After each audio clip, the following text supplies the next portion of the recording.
आज मी एक नवीन रेसिपी बनवली आणि थोडीशी ती फसली, थोडीशी म्हणजे एक 10% फसली. So guys good evening. आज संध्याकाळपासून मी व्लॉग स्टार्ट करत आहे. तर इथे चहा वगैरे पिऊन झालेला आहे माझा आणि गणूचा पण नाश्ता झालेला आहे. सो त्याला रेडी केलं मी आणि त्याला खेळायला सोडलं बाहेर. सो म्हटलं चला तर तो बाहेर खेळायला गेला तोपर्यंत मी माझी कामं पटकन आवरून घेते.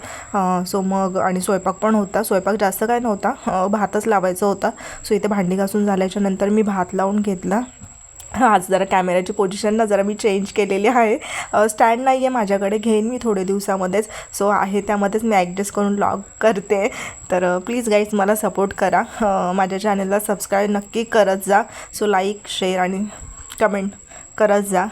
तर मग इथे गणूच्या जेवणाची तयारी चालू आहे. इथे मी चपाती करायला घेतलेली आहे. सो ना तो बघा, आज तुम्हाला ना गणू दिसत नसेल मस्ती करताना आजूबाजूला, कारण की तो पोरांमध्ये आज खेळायला गेलेला आहे. सो आजचा स्वयंपाक हा खूप शांत पद्धतीने आणि पटापट झालेला आहे. नाहीतर दरवेळेला तो किचनमध्ये माझ्या मध्येच असतो. कधी लाटणंच घेतो, कधी हेच कर कधी तेच कर. आमच्याकडे कासव आहे ना, सो त्याच्यामध्येच ना सगळा फेकाफेकी करतो. सो त्या दिवशी मी त्याला खूप जोरात ओरडली. तेव्हापासून तो ना कासवाकडे अजिबात जात नाही.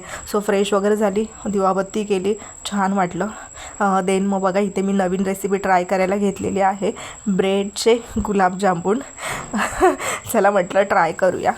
सो केली मग मी इथे त्याचे कॉर्नर कट करून घेतले. सो मिस्टेक ही झाली गाईज की त्याच्यामध्ये ना दूध थोडंसं जास्त पडलं गेलं, म्हणून ते ना बॅटर पातळ झालं. सो मग मी ब्रेड ॲड केले आणि ते घट्ट केले. सो त्याचे गोळे वगैरे तयार करून मी फ्राय केले. आणि एका साईडला मी इथे पाक पण तयार केला. पण टेस्टला ना मला तर अजिबात आवडलेले नाही आहेत. कारण की बोलतो ना, जे दाखवतात ते वेगळं आणि आपण जे करतो ते खूप वेगळ्या पद्धतीचं असतं. आपण यूट्यूबला बघतो तेव्हा छान वाटतं, अरे वा किती मस्त आणि किती इझी. पण ते खाण्याच्या टेस्टमध्ये मला तरी नाही आवडले. मी माझं पर्सनल सांगते. सो तुम्हाला आवडलं असेल तर ती गोष्ट वेगळी आहे. पण मला अजिबात हे गुलाबजाम आवडलेले नाही आहे, म्हणजे व्यर्थ झाला.